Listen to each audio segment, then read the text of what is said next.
Saudações, meus irmãos. Esse vídeo é produzido sobre autorização e supervisão da primeira inspetoria litúrgica do Estado de Tocantins e tem por finalidade uma revisão do grau 13 do rito escocês antigo e aceito, Cavaleiro do Real Arco, mantendo as interpretações que vêm da tradição iniciática e os aspectos da literatura do rito escocês que é adotado pela primeira inspetoria.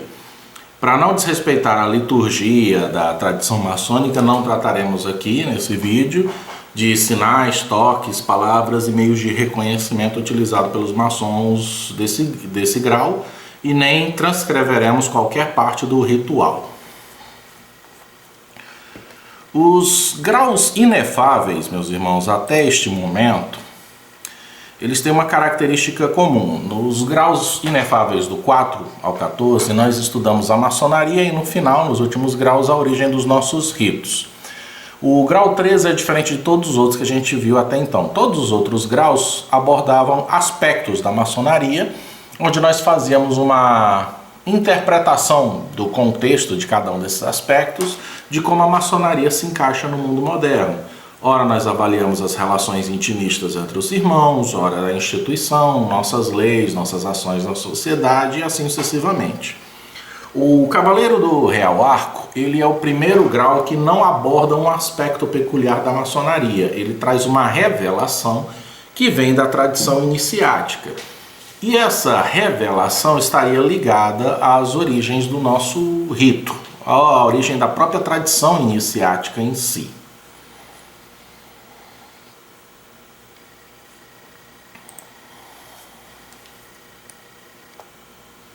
Bom, eu gosto de contar uma historinha, essa historinha que acontece dentro do rito da Ordem de Molay.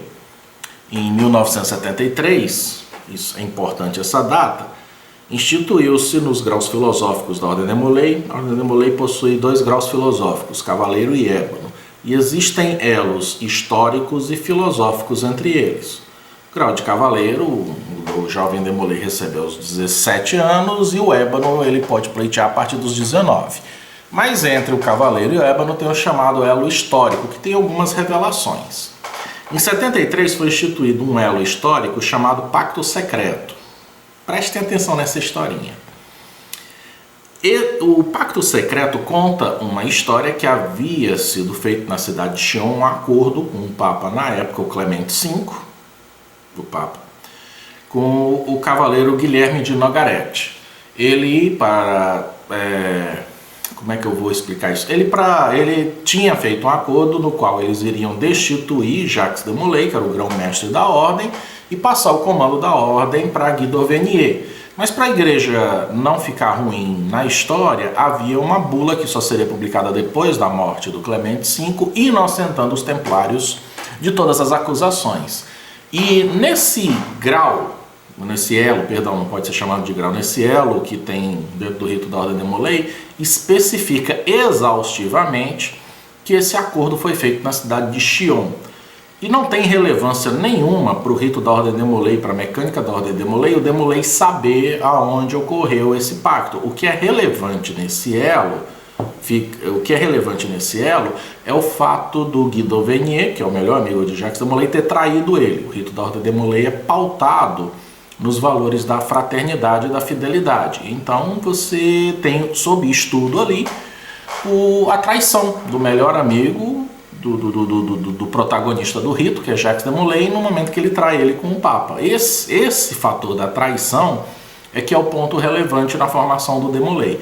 Mas o rito especifica o tempo todo, exaustivamente, que esse acordo foi feito em Sion.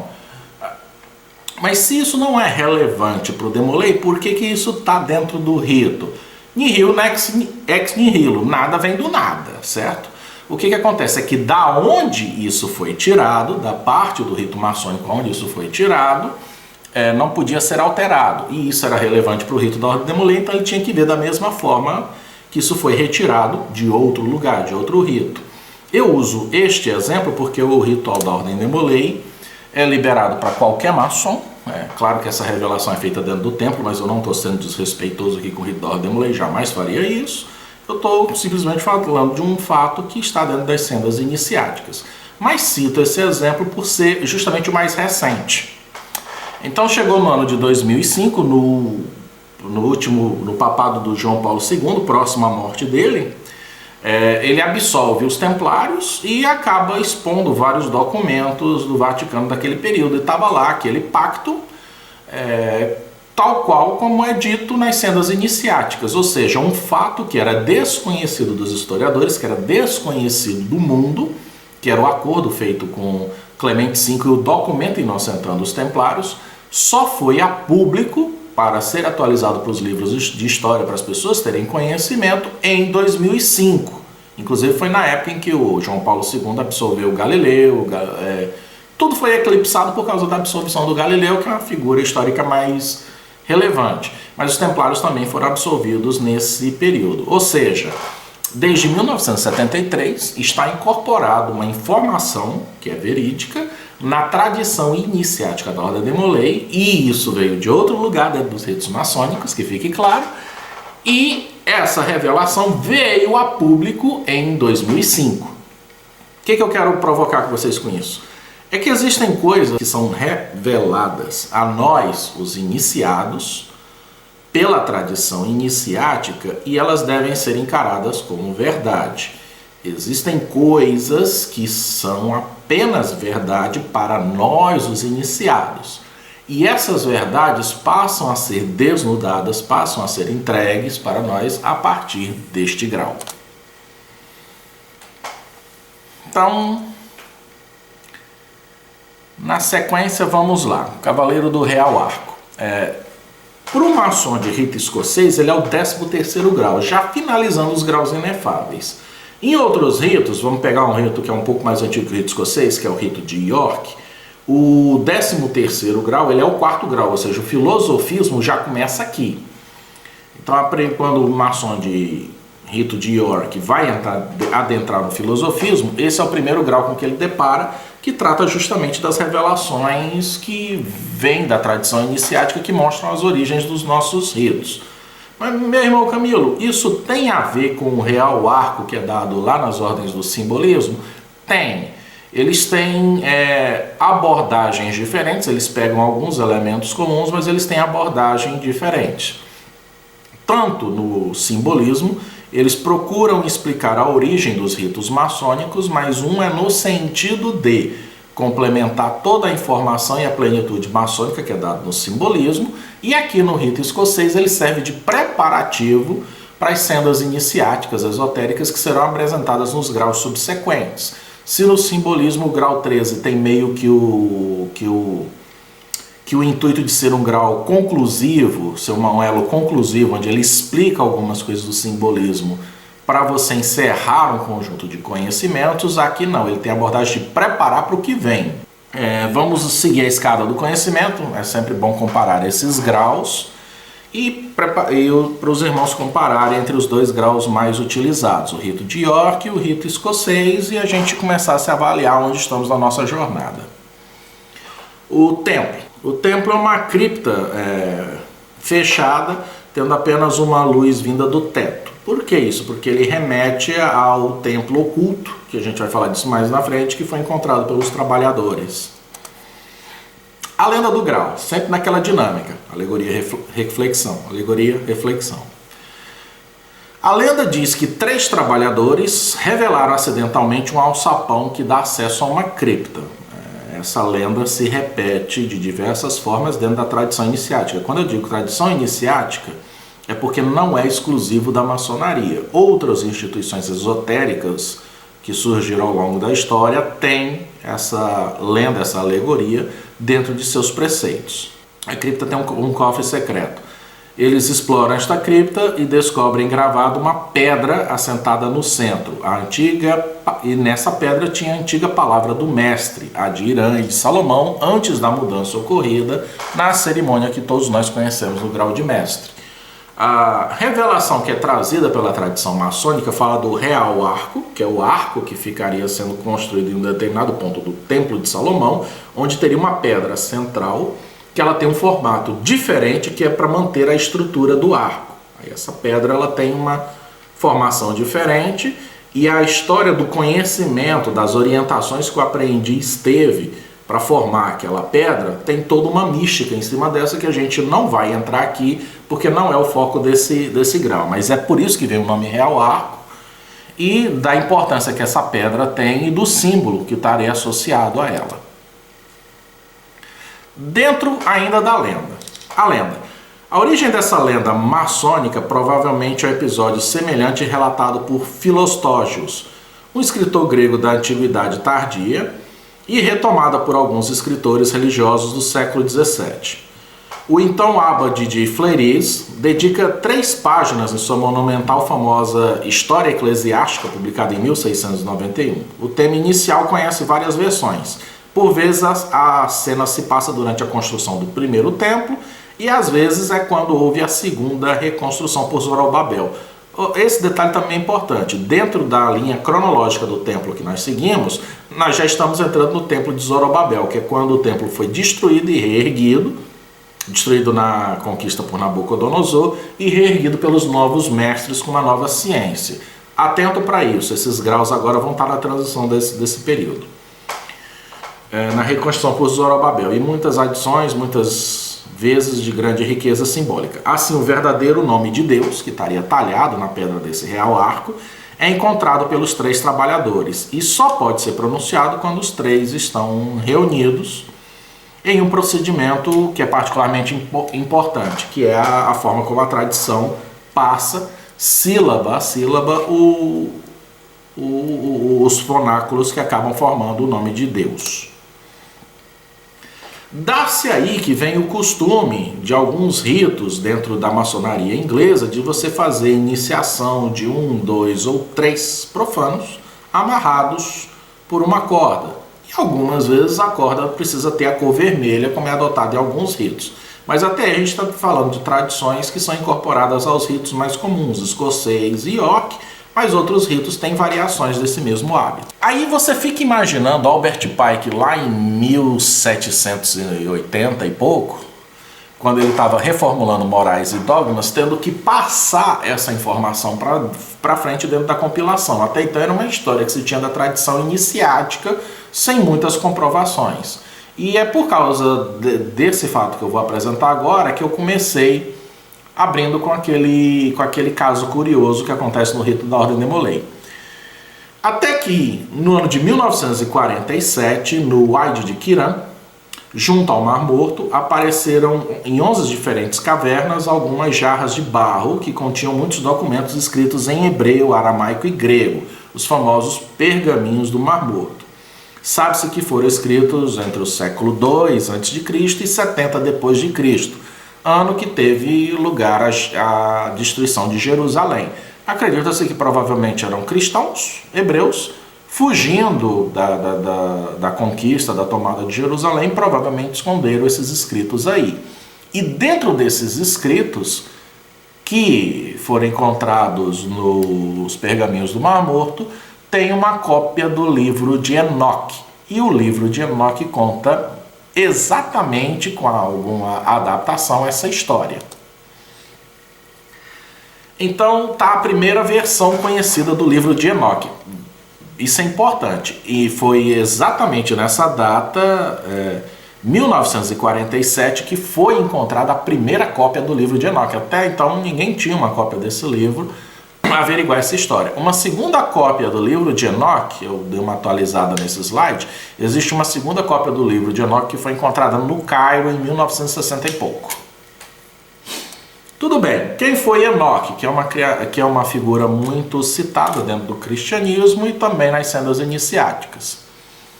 A Bíblia em Gênesis, capítulo 4, versículo 17 diz: "E coabitou Caim com uma mulher e ela concebeu e deu à luz." Caim, como vocês sabem, cometeu o pecado original, assassinou seu irmão e fugiu para a cidade de Nod, como é dito em algumas tradições. E coabitou Caim com uma mulher e ela concedeu e deu à luz a Enoque. Caim edificou uma cidade e chamou de Enoque, e chamou Enoque, que é o nome de seu filho. Para efeitos de interpretação de historiadores adotados pela maçonaria, Enoque é o filho de Jared, que é citado no Velho Testamento, e não de Caim. Pela fé, Enoque foi translado para o céu, para ele não passar pela morte, ou seja, Enoque é o primeiro citado no cristianismo que não morreu, ele ascendeu diretamente aos céus. Antes de seu translado, disse que ele agradou a Deus. Então tá, o que diz o livro de Enoque? Por que ele é tão importante para ter influências nas tradições iniciáticas? O livro de Enoque conta que Enoque teve um sonho aonde ele conheceu o nome de Deus. É comum em todas as religiões, em todas as culturas, você vê alguém que tem uma epifania, que ela vem através de sonho, através de visão, e concede ao profeta, ao Messias, um conhecimento divino. Então ele teve um sonho onde conheceu o nome de Deus e ele foi proibido de pronunciar esse nome, igual como acontece na tradição maçônica. Depois de outro sonho, ele foi advertido de um cataclisma. Esse cataclisma é um arquétipo que é recorrente em todas as culturas, que é o dilúvio. Enoque gravou, provavelmente é o dilúvio, né? Enoque gravou o nome em pedras de ágata em caracteres misteriosos. Depois Enoque construiu um templo debaixo da terra, isso é contado no livro de Enoque, consistindo de 9 abóbodas e 9 arcos. Advindo o cataclismo, provavelmente o dilúvio, todos os habitantes da terra sucumbiram, exceto Noé e sua família, que passaram a construir a única nova espécie humana.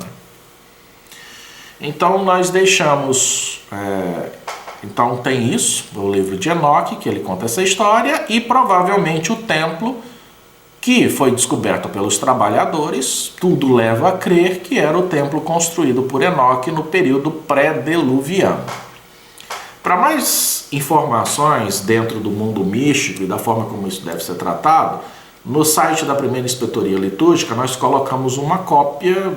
A gente acha que ela não é a melhor, mas ela atende às especificações de estudos que virão subsequentes do livro de Enoque.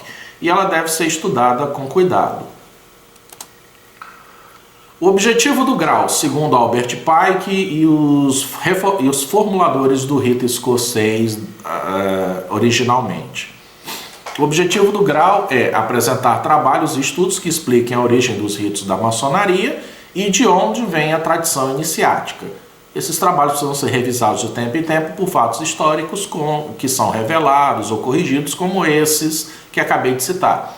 Imagina o Albert Pike lá em 1800 e pouco, tendo que passar isso para frente sem entender de onde isso veio, e só em 1947 é que vão encontrar uma cópia do livro. Assim como muitas coisas são reveladas para a gente hoje, que talvez, à luz do tempo, venham a ser reveladas.